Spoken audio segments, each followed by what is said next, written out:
Northern Britain, the early 2nd century. A mist drapes the rolling hills, and a Roman legion, banners high, shields glinting, boots pounding, marched steadily into the wild. Then, silence. No messages, no survivors, no return. It is as if the earth itself swallowed them whole. This is the legend of the Ninth Legion, one of Rome's most enduring mysteries. Did they perish in battle? Were they quietly reassigned, their fate forgotten? Or have centuries of rumor and myth obscured a truth more ordinary than legend allows? The Legio IX Hispana, or Ninth Spanish Legion, was no ordinary unit. Its story stretched back nearly a century before its supposed disappearance. Formed during the late Roman Republic, the Ninth fought with distinction under Julius Caesar in the Gallic Wars. Hardened by campaigns in Spain, Gaul, and Germany, the Legion was a seasoned, battle-hardened force by the time it reached the far edges of the empire. By the 1st century CE, they were stationed in Britain, a territory Rome considered both a prize and a headache. The conquest had begun under Emperor Claudius in 43 CE, but the land was never fully pacified. In the north, particularly in what is now Scotland, Rome's grip was tenuous at best. Rebellions smoldered like embers waiting for wind. The Ninth became central to Rome's presence in Britain. They built forts, manned garrisons, and faced uprisings, including the fierce revolt led by Queen Boudica in 60 CE. During that rebellion, the Ninth suffered a devastating defeat. Nearly the entire legion was wiped out before reinforcements saved a handful of survivors. Yet, like Rome itself, they endured. This resilience is what makes their supposed disappearance all the more baffling. By the early 120 CE, the Ninth Legion had faded from official records in Britain. The last inscription we have of them is around 108 CE, at York, where they were stationed. After that, nothing. This silence gave birth to the legend that sometime between 108 and 120, the Ninth Legion marched north into hostile Caledonian territory and never returned. Theories suggest they were ambushed, massacred by local tribes, their banners torn, their campfires extinguished forever. Imagine the scene as storytellers often do. Thousands of soldiers swallowed by the mist. Their disciplined formations broken against a tide of warriors who knew the land far better. Not a messenger made it back to York. Not a record of the slaughter was written down. The disappearance became a haunting gap in the Roman record. For an empire that prided itself on order, numbers, and record-keeping, the sudden vanishing of a legion was unthinkable. Over the centuries, stories grew around that silence. Medieval chroniclers hinted at cursed armies and divine punishment. In the modern era, the mystery was revived in literature and film. Rosemary Sutcliffe, as 1954 novel, The Eagle of the Ninth, later adapted into the film The Eagle, dramatized the idea of a young Roman officer searching beyond Hadrian's Wall to reclaim his father's lost legion's eagle standard. This version of the tale, the legion annihilated in the wilds of northern Britain, captured imaginations. It was a romantic story of honor, tragedy, and the limits of empire. But was it true? Archaeology complicates the myth. For one, inscriptions of the Ninth Legion appear outside Britain after the supposed date of their disappearance.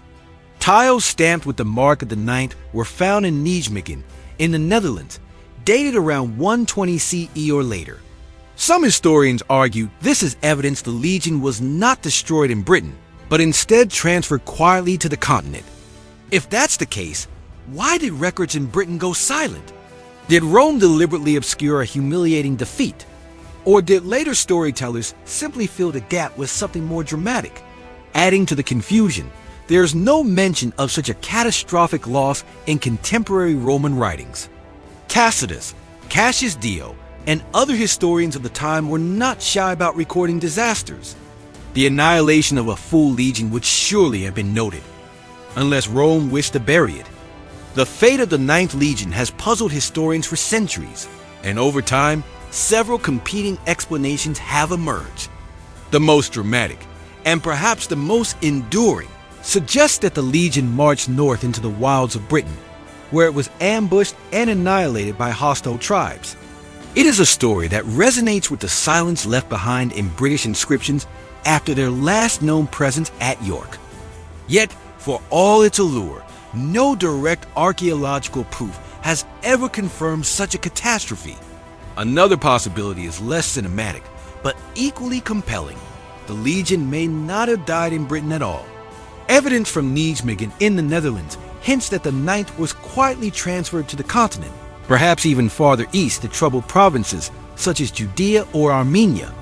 If so, therein may not have come in a single heroic clash, but rather through years of attrition in distant campaigns until the Legion simply faded away, not lost in glory, but in obscurity. And then there is a final, more sobering interpretation, that the disappearance itself is an illusion born from the gaps in our surviving records. Rome was meticulous in its bureaucracy, but centuries have devoured countless documents. What looks like a vanishing act may be nothing more than a trick of history, an absence that storytellers later transformed into legend. Despite the lack of definitive proof, the legend of the ninth's vanishing resonates. Why? Because it speaks of something larger than history. It is the story of an empire's limits, of the line beyond which even Rome could not push. The misty highlands of northern Britain symbolize a frontier Rome could never tame. The idea of an entire legion swallowed by that frontier feels poetic, a myth that captures truth even if it bends fact. And myths endure where facts fade. The Ninth Legion has been immortalized not in stone inscriptions, but in novels, films, and the popular imagination. In recent decades, archaeologists and historians have revisited the Ninth's trail. Excavations in York confirm their presence until the early 100s. Finds in Nijmegen suggest a later chapter. Yet nothing conclusive has been discovered about their end.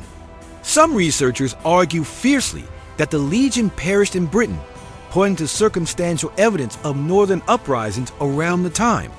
Others insist the Nijmegen artifacts prove they survived elsewhere. The debate is less about finding the Legion and more about how we interpret history's silences. Do we fill them with drama, or do we accept the mundane? So, what became of the Ninth Legion? Perhaps they did fall to a northern ambush, their bones buried beneath the Scottish soil. Perhaps they marched far from Britain and died nameless in distant deserts. Or perhaps they never vanished at all, their disappearance nothing more than gaps in history's pages. What we do know is this: the story of the Ninth has outlived the Legion itself. It is a reminder that history is not only what is written, but what is imagined. The truth may never be recovered, but the legend ensures the Ninth will never be forgotten. And so the myths close again. A column of soldiers disappears into the hills. We wait for their return, but none ever come. The Ninth Legion marches still, not in history's records, but in its mysteries.